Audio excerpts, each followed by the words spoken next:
Dear students, today we will discuss about units and measurement. Unit first, chapter second. Sorry, units and measurement. What do you understand by units and measurement? First term of this unit is physical quantity. Is that PQ? Inside PQ, what is physical quantities? In this world, we are introduced many quantities which is scattered about us in the nature and space. इस दुनिया में चारों तरफ हमारे बहुत सारी quantities हैं जो इधर उधर स्पेस में नेचर में बिखरी हुई हैं, जिनके लिए हम किसी न किसी टर्म का यूज करते हैं, किसी न किसी नाम से उन्हें कॉल करते हैं।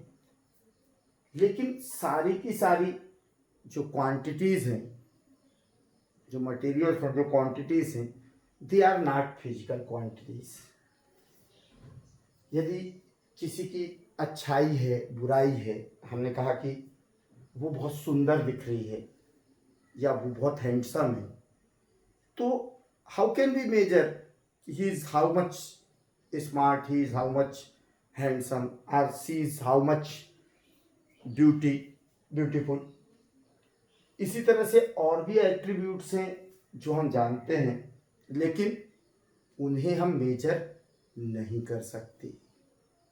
किसी की यदि हम बुराई कर रहे हैं तो हम कह सकते हैं कि बहुत बुरा आदमी है, लेकिन कितना बुरा है, बोले बहुत बुरा है, तो he is very bad, but how much it doesn't express in the term of units, it doesn't express, we can't measure it. उसकी आंखें बहुत खूबसूरत हैं, तो आंखें कितनी सुंदर हैं, हाउ मच, तो हाउ मच का जवाब हमारे पास नहीं है। ऐसे और भी बहुत सारे एग्जाम्पल्स हैं जिनमें हम, जिन क्वांटिटीज में हम एट्रीब्यूट्स तो जानते हैं लेकिन उनको मेजर नहीं कर सकते। हम बोलते हैं, लेकिन जस्ट अपोजिट कि give me a glass of water, give me a glass of water, मुझे एक गिलास पानी दो, मतलब एक गिलास पानी कितना, 1 गिलास। अब गिलास भी अलग अलग है, किसी के यहाँ छोटा कप के बराबर गिलास है, किसी के यहाँ बहुत बड़ा गिलास है। जैसे पंजाबियों के गिलास होते हैं, बड़े बड़े गिलास होते हैं। तो हर चीज़ का नीड क्यों है फिजिकल क्वांटिटीज, तो यहाँ पर पानी फिजिकल क्वांटिटी हुआ या तेल फिजिकल क्वांटिटी हुआ, तो कौन सी चीज़ें फिजिकल क्वांटिटी हैं? The quantities which can be measured by an instrument and which describes the laws of physical world are called physical quantities.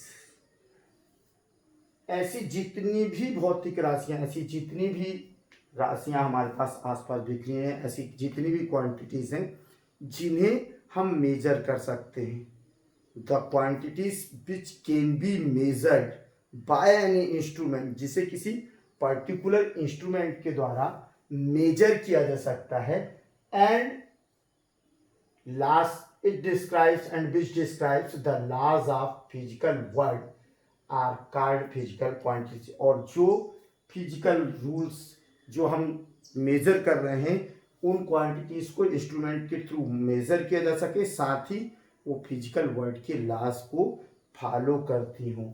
मतलब ऐसा नहीं कि हमने कहा कि यार एक हाथ लंबा हमने नापा तो हाथ से नापना शुरू कर दिया, तो हाथ से जब हम नाप रहे हैं, मैंने अपने हाथ से नापा, सामने एक और मेरे से लंबा आदमी था, उससे कहे यार ये 5 हाथ है, इसमें से 5 हाथ नाप दो, तो दोनों के जो नाप हैं वो डिफरेंट होंगे। कंफर्म है कि मेरा हाथ छोटा होगा उसकी तुलना में, या एक छोटे बच्चे के हाथ से नपवा दिया। किसी ने कहा कि भाई 10 गज जमीन देना, 10 कदम जमीन देना या 50 कदम जमीन इनको दान करना है। अब वही कदम यदि हम बच्चे के रखवा दें तो 50 कदम एक बच्चे के कदम और एक अच्छे लंबे चौड़े आदमी के कदम, जमीन आसमान का अंतर आ जाएगा। तो यहाँ पर फिजिकल क्वांटिटीज को मेजर तो किया जा सके। अभी इस चीज को मेजर, जमीन को हम मेजर कर रहे हैं तो जमीन क्या हो जाएगी, फिजिकल क्वांटिटी है, जमीन फिजिकल क्वांटिटी बन गई जिसे मेजर किया जा सकता है और एक इंस्ट्रूमेंट के द्वारा मेजर किया जा सके, और जो फिजिकल वर्ल्ड को क्या करती हो, फॉलो करती हो। Physical world are called physical quantities. तो ऐसी सभी क्वांटिटीज जिन्हें मेजर किया जा सकता हो किसी इंस्ट्रूमेंट के थ्रू, और वो मेजरमेंट किसी फिजिक्स के लॉ पर बेस्ड हो या फिजिकल वर्ल्ड के फिजिकल लॉस को फॉलो करता हो, that quantities are physical quantity. In another word, property of any of nature's attribute, property of any of nature's attribute of space, time, material or energy is called a physical quantity. Property of any of nature's attributes of space, time, material or energy is called physical quantity. अर्थात nature के किसी attribute को, nature के किसी attribute को demonstrate करने वाली, nature के किसी एट्रीब्यूट को डिमोन्स्ट्रेट करने वाली प्रॉपर्टी को क्या कहा जाता है, फिजिकल क्वांटिटी। नेचर के अंतर्गत हमारा स्पेस भी आ जाता है, मटेरियल भी आ जाता है, टाइम भी आ जाता है, एनर्जी भी आ जाती है।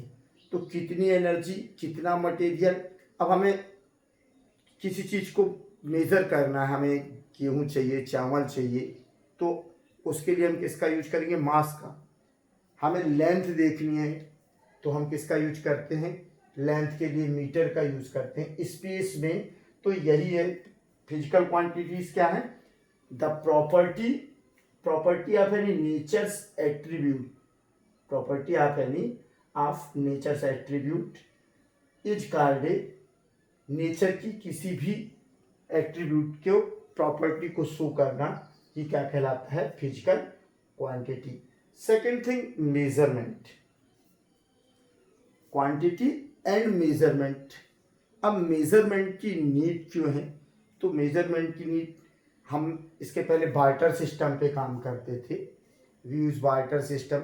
जैसे जैसे मनुष्य का बौद्धिक विकास हुआ, रहना सीखा, तो बार्टर सिस्टम में क्या होता था कि हमें एक चीज़ की आवश्यकता है और दूसरे को दूसरी चीज़ की, तो हम आदान प्रदान कर देते थे। या फिर हमने किसी से काम कराया, उसके बदले में हमने कहा एक झोला अनाज ले जा लो या एक टोकरी अनाज ले जा लो।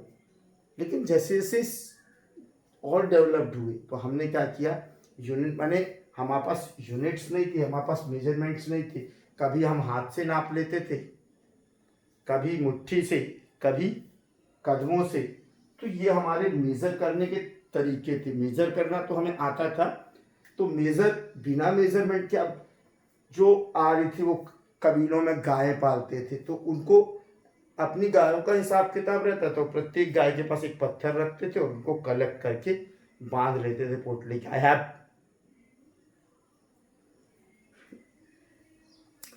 माने हमारे पास इतनी गाय हैं, हमारे पास इतने, जो गठरी के बराबर गाय।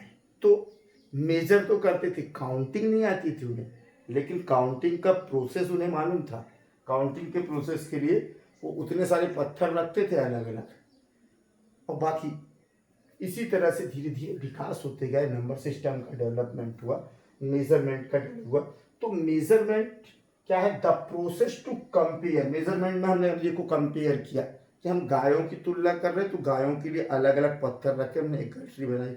अब यदि बकरियों की करते थे तो बकरियों के लिए हमने दूसरे तरह के पत्थर रखे और उसको कंपेयर कर लिया। हमारे पास भैंस है तो हमने भैंस के लिए तीसरे तरह के पत्थर रखे, उसको मैंने कलेक्ट कर लिया।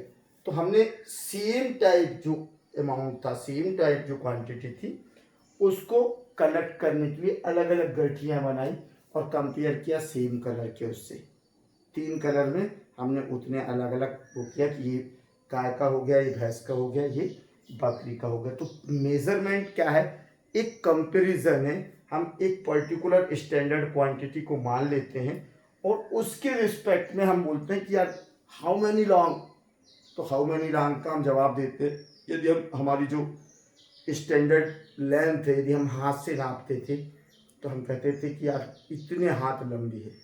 जब हम कदमों से नापते थे तो 100 कदम, 200 कदम, 500 कदम की ज़मीन आपको दी, 500 कदम तो 500 कदम चल के देख लो। लेकिन इनमें स्थायी माने स्टैंडर्ड नहीं था कि 500 कदम अलग अलग लोगों के अलग अलग होंगे और किस व्यक्ति के कदम 500 कदम दिए गए हैं। तो अब व्यक्ति को तो हर समय फिक्स नहीं रख सकते थे। यूनिकनेस इनमें नहीं थी, मेजरमेंट था, यूनिकनेस नहीं थी। तो हमारे पास जो उपलब्ध था, या फिर लकड़ियों से नापा जाने लगा कि एक निश्चित लंबाई की लकड़ी ले, बोले 100 डंडा इसके बराबर नाप दिया जाए। तो 100 डंडी नाप दिए तो अब डंडी ले लेके घूमते रहो आप, डंडी की लंबाई चौड़ाई से नापना। तो डिफरेंट मेजरमेंट की तरीके थे। तो मेजरमेंट क्या है? The process to compare a physical quantity with a non standard quantity is called the measurement. The process to compare a physical quantity with a non standard quantity is called the measurement. मतलब इसमें सीधा सीधा सा है कि measurement क्या है?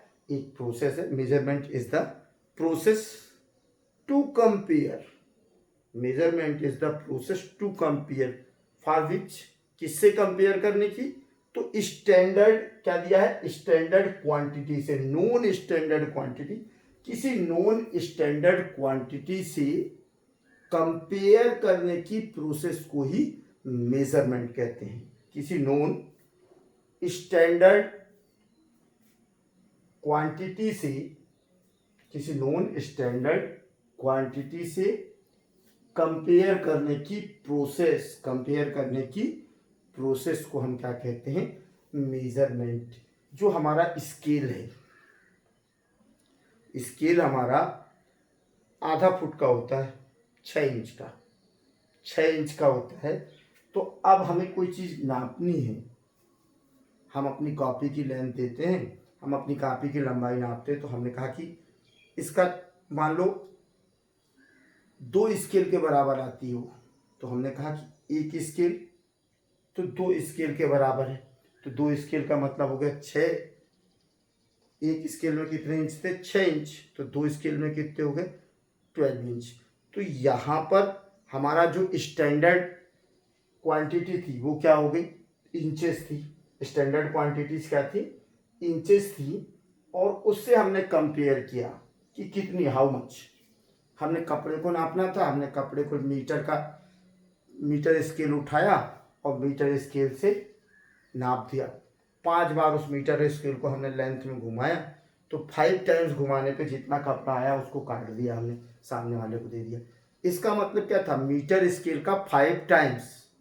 Standard हमारा क्या था? स्टैंडर्ड क्वांटिटी क्या थी? मीटर स्केल, जो कि फिक्स है। स्टैंडर्ड क्वांटिटी क्या थी? Metre scale. तो स्टैंडर्ड क्वांटिटी मीटर स्केल के बराबर 5 टाइम्स हमने क्या कर दिया? उसको, कपड़े को अलग कर दिया। तो ये यहां पर किससे कंपेयर किया? कंपेयर किया हमने 5 मीटर कपड़ा नापना। 5 मीटर कपड़ा नापने के लिए हमने क्या लिया? मीटर स्केल लिया।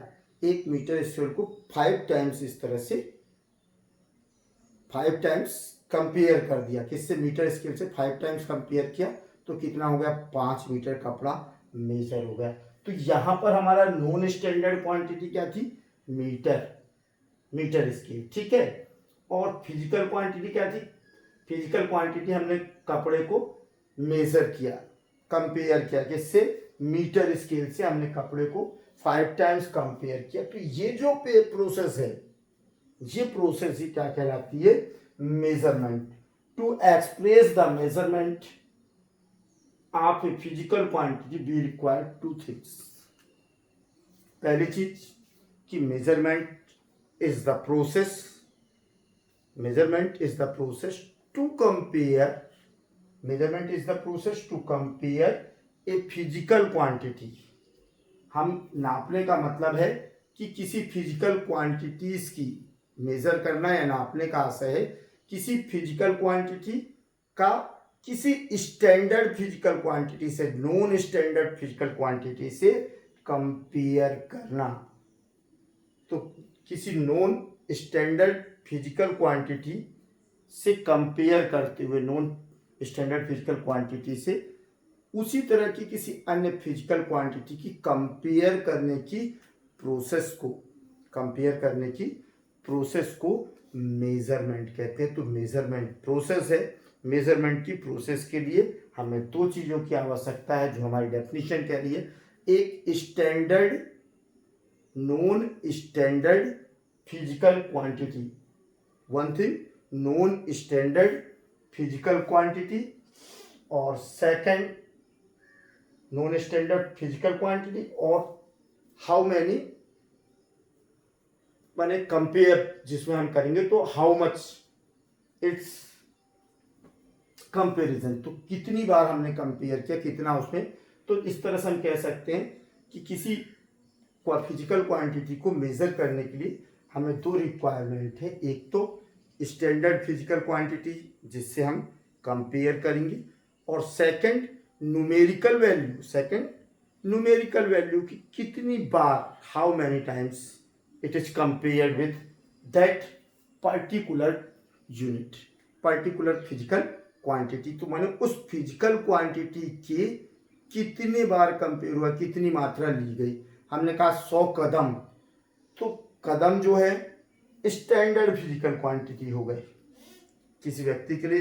ये पुराने समय का था, ये यूनिट नहीं है।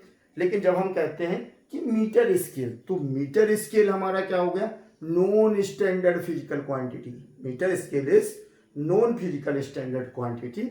या मास में ले लें हम तो 1 kg, तो 1 kg मास जो हो गया स्टैंडर्ड क्वांटिटी हो गया, standard non standard physical quantity हो गया 1 kg।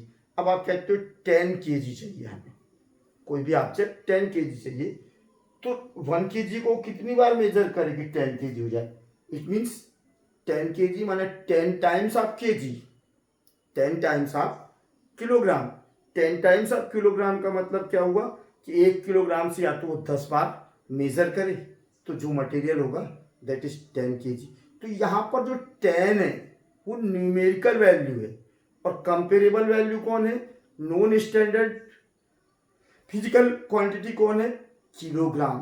तो फिजिकल नॉन फिजिकल क्वांटिटी कौन सी हो गई, किलोग्राम। हम मास को किलोग्राम में वो कर रहे हैं, तो नॉन स्टैंडर्ड फिजिकल क्वांटिटी आपकी हो गई किलोग्राम, जिसको आप 10 टाइम्स कंपेयर कर रहे हो।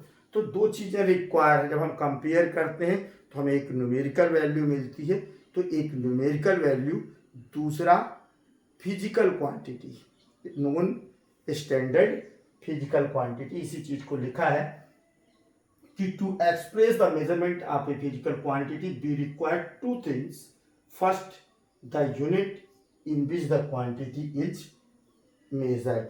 तो ये जो हमारी नॉन स्टैंडर्ड क्वांटिटी है, non standard quantity is known as unit, non standard quantity is known as unit, अर्थात हम जिससे कंपेयर करते हैं, हम किसी फिजिकल क्वांटिटी को जिस नॉन स्टैंडर्ड क्वांटिटी से कंपेयर करते हैं, that is called unit, that is called unit. तो one thing, first the unit in which the quantity is measured, वो यूनिट, वो नॉन स्टैंडर्ड फिजिकल क्वांटिटी जिसमें हम क्या करेंगे, मेजर करने के लिए कंपेयर करेंगे। Second, the numerical value or magnitude of the quantity, कि कितनी बार हमने, how many times compare by this given unit, हमने कितनी बार दी गई यूनिट से कंपेयर किया, इट्स न्यूमेरिकल वैल्यू, माने किसी भी फिजिकल क्वांटिटी का मैग्नीट्यूड या मेजरमेंट करने के लिए we require only two things, to measure any physical quantity or measurement of any physical quantity requires only two things. One, a standard measurement instrument is that it is called unit or standard known physical quantity. Second, numerical value or magnitude. Numerical value or magnitude जिसके compare मैंने how many times it is repeated or compare. So to express the measurement of physical quantity, we require two things: the unit in which the quantity is measured. Second, the numerical value or magnitude of the quantity. So measure of a physical quantity, measure of a physical quantity is equal to numerical value of physical quantity into unit in which the quantity is measured. तो measurement, किसी भी object का measurement क्या है? किसी भी object का measurement किसी स्टैंडर्ड नॉन स्टैंडर्ड क्वांटिटी के रिस्पेक्ट में एक पर्टिकुलर न्यूमेरिकल वैल्यू, किसी नॉन स्टैंडर्ड क्वांटिटी के कंपैरिजन में एक पर्टिकुलर न्यूमेरिकल वैल्यू का प्रोडक्ट क्या कहलाता है? आपका फिजिकल क्वांटिटी का मेजरमेंट कहलाता है. तो यदि numerical value of physical quantity is n and unit is represented by u, so measure of a physical quantity q will be equal to n u. अब एन की वैल्यू ज़्यादा होगी या कम, ये किस पे डिपेंड करेगा? Size of non standard physical material. Non standard physical material माने जिससे हम नाप रहे हैं, यूनिट जिससे हम नाप रहे हैं. यदि हम छोटे स्केल से नापें, इंची स्केल से, यदि हम छोटे स्केल से मेजर कर रहे हैं तब, और तो जितना ऑब्जेक्ट, जितनी साइज होगी, अब हम इंच स्केल से नापें, किसी 1 किलोमीटर को यदि हम छोटे स्केल से नापने लगे या फुट से नापने लगे और या फिर हम मीटर से नापें, तो हमें मालूम है कि यदि हम छोटे स्केल फुट से नापेंगे तो एन की वैल्यू ज़्यादा होगी, और मीटर से नापेंगे तो क्या होगा? एन की वैल्यू कम होगी. यानी जितना बड़ा पैमाना होगा उतनी वैल्यू कम होगी. अर्थात साइज ऑफ यूनिट जितनी लार्ज होगी, उसी के कंपैरिजन में साइज ऑफ यूनिट के लार्ज होने पर न्यूमेरिकल वैल्यू कम होगी. माने n is universally proportional to size of unit. जो न्यूमेरिकल वैल्यू है वो हमेशा size of non standard physical object पर डिपेंड करती है कि जितना अधिक आप इसे रखेंगे उतना अधिक क्या होगी? एन की, जितना मिनिमम रखेंगे उतनी अधिक एन की वैल्यू होगी, जितना लार्ज रखेंगे उतनी एन की वैल्यू स्मॉल होगी. तो इसका मतलब thus the numerical value n is inversely proportional to the size of unit. N is inversely proportional to 1/u.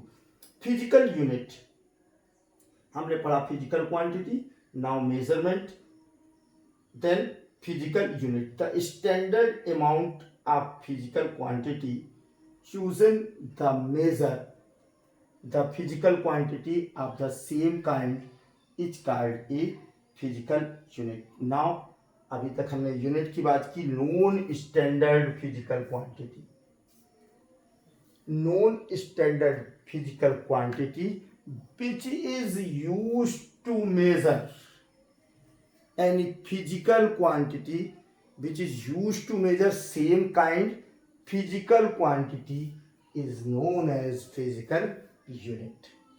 हमने कहा कि जब किसी ऑब्जेक्ट को, किसी फिजिकल क्वांटिटी को यदि मेजर करना हो तो मेजरमेंट एक प्रोसेस है. किसको? किसी फिजिकल क्वांटिटी की मेज़र करने की, और फिजिकल क्वांटिटी को मेज़र करने के लिए हम किसी नॉन स्टैंडर्ड फिजिकल क्वांटिटी से, उसी तरह की किसी नॉन स्टैंडर्ड फिजिकल क्वांटिटी से उस फिजिकल क्वांटिटी को कंपेयर करते हैं। तो जिस नॉन स्टैंडर्ड फिजिकल क्वांटिटी से सेम काइंड फिजिकल क्वांटिटी का कंपेयर किया जाता है, that physical quantity, that non standard physical quantity is called physical unit. अर्थात in other words, the standard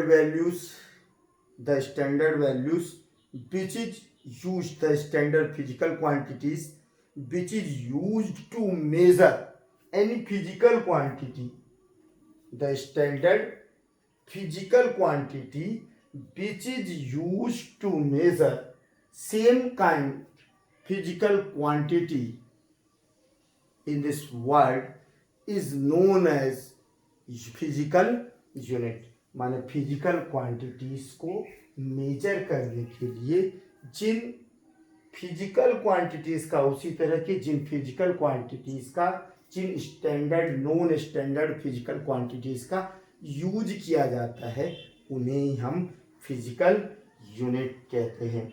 chosen to measure the standard amount of a physical quantity, chosen to measure the physical quantity of the same kind is called a physical unit। किसी के physical unit होने की, किसी physical quantity के standard physical unit होने की कुछ requirements हैं। किसी भी फिजिकल क्वांटिटी के फिजिकल यूनिट होने के लिए कुछ नेसेसरी रिक्वायरमेंट्स हैं। यदि वो उसे फुलफिल करती है तभी उसे इंटरनेशनली क्या कहा जा सकता है, स्टैंडर्ड यूनिट एक्सेप्ट किया जा सकता है। जैसे इट शुड बी कॉन्वीनिएंट, ये सुविधा युक्त होना चाहिए। Compare it should be well defined, one thing it should be well defined, इसे अच्छी तरह से परिभाषित होना चाहिए। तो ये अच्छी तरह से परिभाषित होना चाहिए ताकि किसी भी तरह से कंपेयर करने में या इस यूनिट को यूज करने में एरर की पॉसिबिलिटीज ना हो। हम किलोग्राम में मास को वो कर रहे हैं, यदि हमारा किलोग्राम का वेट लोहे का बना हुआ है और बार बार यूज से घिसता है या उसमें परिवर्तन आते हैं टेम्परेचर के अकॉर्डिंग, तो ऐसा नहीं होना चाहिए। जो फिजिकल क्वांटिटी को मेजर करने के यूनिट है उसे अपरिवर्तनीय होना चाहिए, उसे फिजिकल कंडीशन से अफेक्टेड नहीं होना चाहिए। हम यहाँ रखें या विदेश में ले जाएं, उतनी क्वांटिटी को यदि हम वहाँ मेजर करते हैं वहाँ की परिस्थितियों में और यहाँ की परिस्थितियों में, यहाँ के एनवायरनमेंट में, वहाँ के एनवायरनमेंट में, या समर में या विंटर में या किसी पर्टिकुलर टेम्परेचर पर या यूजेबल होने के बाद कुछ समय बाद, किसी भी स्थिति में किसी भी तरह इसे स्टैंडर्ड बना रहना चाहिए, इसकी वैल्यू में कोई चेंज नहीं आना चाहिए। तो पहला पॉइंट है it should be well defined, इसे अच्छी तरह परिभाषित होना चाहिए ताकि इसको समझने में, इससे कार्य करने में किसी तरह की असुविधा ना हो, इनकन्वीनियंट ना हो। It should be convenient.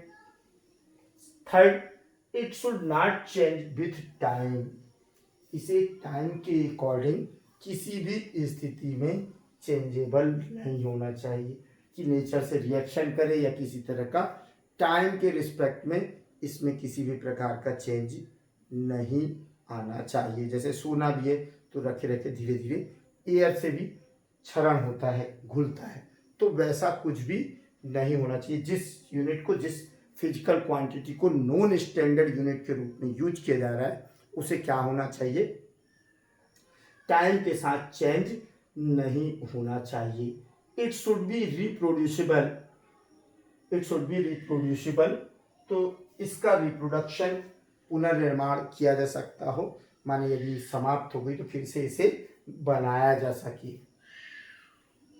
It should be रिडिस्ट्रक्टिबल, माने ये अविनाशी हो। वर्ड के प्रोनाउंसिएशन थोड़ा प्रॉब्लम हो रही, गला ठीक नहीं है, तो इसे क्या होना चाहिए, अविनाशी होना चाहिए, इसे विनिष्ट नहीं होना चाहिए, इसे जिस स्थिति में है उसी स्थिति में बना रहना चाहिए। It should not be affected by the change in physical conditions, इन्हें किसी भी तरह की टेम्परेचर, ठंडी, गर्मी या डिफरेंट तरह के एनवायरनमेंट में परिवर्तित नहीं होना चाहिए।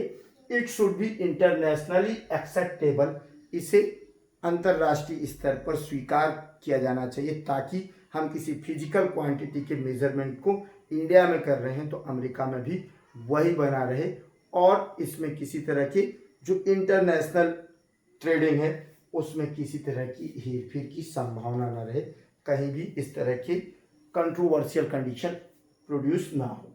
It should be easily accessible, इसे आसानी से क्या होना चाहिए, उपयोग में लाने लायक होना चाहिए, एक्सेसिबल होना चाहिए। तो ये कुछ पॉइंट्स थे जिनके आधार पर, जिन पर बेस्ड करके फिजिकल यूनिट्स को तैयार किया जाता है। फिजिकल यूनिट्स, किसी भी फिजिकल यूनिट को जो हम यूज कर रहे हैं ऐसे ही नहीं लाया गया है, उसके लिए एक पर्टिकुलर बेस तैयार किया गया, उसकी लेंथ लिफ्ट माने उनमें इन सारे रूल्स को अप्लाई किया गया, किसी भी स्थिति में इसका मिसयूज ना हो, किसी भी स्थिति में ये अफेक्टेड ना हो, नेचर से अफेक्टेड ना हो, या इसमें किसी तरह का चेंज ना आए, ताकि इंटरनेशनली वर्ल्ड वाइड हम इनका यूज़ करें और एक रूपता हो, यूनिकनेस हो, कि जो यूनिट हम यहाँ यूज कर रहे हैं वही यूनिट उस फिजिकल क्वांटिटी के लिए विश्व के किसी भी हिस्से में यूज हो। रीजनल लैंग्वेज में आप अलग कर सकते हैं, रीजनल लैंग्वेजेज में यूनिट्स को अलग अलग कहा जा सकता है, या आमतौर पर यूज में आने वाली यूनिट्स अलग अलग हो सकती हैं जो लोकल में चलती हैं, लेकिन इंटरनेशनली और नेशनली जब हम किसी फिजिकल क्वांटिटी के मेजरमेंट की बात करेंगे तो हमें पर्टिकुलर इन रूल्स को फॉलो करना पड़ेगा। सिस्टम ऑफ यूनिट्स, तो ये हम डेवलप पहले से हो चुके हैं, ऐसा नहीं था कि 1960 से पहले हमारे पास यूनिट नहीं थी। सभी जगह पर जहाँ शासन थे, उसके पहले जब राजशाही व्यवस्था आई तभी से सिस्टम डेवलप हो गए थे, और जिनमें 3 जो फिजिकल क्वांटिटीज थी वो ज़्यादा इंपॉर्टेंट थी। 3 फिजिकल क्वांटिटीज कौन कौन सी थी? 3 फिजिकल क्वांटिटी में लेंथ, मास, टाइम। लेंथ, मास, टाइम को, क्योंकि बाकी फिजिकल क्वांटिटीज धीरे धीरे डेवलप्ड हुई, जिनको बाद में डेवलप किया गया वो अलग चीज़ रखती, लेकिन जो फिजिकल क्वांटिटीज पहले से थी कि हम जमीन के एरिया नाप रहे थे, हम ज़मीनें नाप रहे थे पहले से ही, हम टाइम भी देख रहे थे, और हम मास का भी काम कर रहे थे कि हमारे जो उत्पादन थे, प्रोडक्शंस थे, कितना मास किसको गया, कौन कितना दे रहा है। तो जो आदान प्रदान था, कम्युनिकेशन था, इनके लिए ये मोस्ट पॉपुलर यूनिट्स हैं, length, mass and time. Length को मास में शो नहीं कर सकते, मास को लेंथ में, और टाइम को मास में नहीं कर सकते, और टाइम को लेंथ में शो नहीं कर सकते। तो सिस्टम ऑफ यूनिट्स, तो सिस्टम ऑफ यूनिट्स क्या कहलाता है? A complete set of units which is used to measure all kinds of fundamental and derived quantities is called a system of units. A complete set of units, a complete set of units which is used to measure all kinds of fundamental and derived quantities is called a system of units. अलग अलग देशों में length, मास, time, इनको major करने और इनसे produced, इनसे derived physical quantities को मेजर करने के लिए जिन फंडामेंटल क्वांटिटीज और जिन ड्राइव्ड क्वांटिटीज का यूज किया जाता था, जिन ड्राइव्ड क्वांटिटीज का यूज किया जाता था, उन्हें क्या कहा जाता है? System of units. जैसे ब्रिटेन में एफपीएस, फ्रांस में सीजीएस सिस्टम था। तो कुछ कॉमनली यूज सिस्टम है, CGS system, FPS system and MKS. CGS system, length का fundamental unit centimetre, gram and second, माने जो फंडामेंटल यूनिट थी इनकी वो क्या थी, सेंटीमीटर, ग्राम और सेकंड। ये फ्रांस की द्वारा अप्लाई की गई, it was setup in France. इसको फ्रांस ने इस्टेब्लिश किया था। CGS, ये बहुत स्मॉलर यूनिट है, centimetre, gram and second. FPS system, तो फुट पॉइंट सेकंड। तो FPS system, it is a British based system on foot pound and second as a fundamental units of length, mass and time। चूंकि हमारे पास जो माने starting में ancient world में popular 3 units ही थी। कौन सी 3 फंडामेंटल फिजिकल क्वांटिटीज थी, लेंथ, मास एंड टाइम। तो इनको मेजर करने के लिए अलग अलग देशों ने, अलग अलग कंट्रीज ने जो वर्ड कॉमन थे, जो एक पर्टिकुलर जो स्टैंडर्ड नोन फिजिकल क्वांटिटीज थी उनको डिसाइड कर रखा था। जैसे फ्रांस ने CGS, सेंटीमीटर, ग्राम, सेकंड को फाइनलाइज किया। ब्रिटिश जो सिस्टम था वो फुट पॉइंट सेकंड पर बेस्ड था। इसमें लेंथ को फुट से, मास को पॉइंट से और टाइम को सेकंड से मेजर किया गया। और MKS सिस्टम फ्रेंच सिस्टम ही है, इसे भी फ्रांस ने डेवलप किया था। इसमें लेंथ को fundamental unit physical quantity, length को मीटर से, मास को किलोग्राम से और टाइम को सेकंड से मेजर किया गया। तो ये भी कहा कि सिस्टम है, फ्रांस का ही सिस्टम है। और 1960 में जेनेवा में एक इंटरनेशनली मैंने वो कमिट बुलाई गई थी। तो एक अंतर्राष्ट्रीय क्या हुआ, सम्मेलन हुआ। और इस सम्मेलन में स्टैंडर्ड यूनिट्स फिजिकल क्वांटिटीज की फिजिकल यूनिट को क्या कर दिया गया, डिफाइन किया गया और फाइनलाइज्ड कर दिया गया। तो इनमें 7 फिजिकल क्वांटिटीज को डिफाइन किया गया। तो इस तरह से ये कहलाई SI यूनिट। तो the international unit of system is, SI क्या है, SI से माने SI जहां भी मिलेगा तो the international unit of system है, इसका मतलब it is based on 7 fundamental units and 2 supplementary units। It covers all branches of science and technology। Science की जितनी भी ब्रांचेस, साइंस और टेक्नोलॉजी की जितनी भी ब्रांचेस हैं उनमें पाई जाने वाली सारी की सारी all branch physical quantities are represented in 7 fundamental, are divided into 7 fundamental quantities and 2 supplementary physical units। मतलब जितनी भी विश्व में आपकी फिजिकल क्वांटिटीज होती हैं उन सभी को हम कितने पार्ट में डिवाइड कर सकते हैं, 7 फंडामेंटल और 7 फंडामेंटल क्वांटिटीज और 2 सप्लीमेंट्री। तो अब नेक्स्ट लेक्चर में देखेंगे। ओके।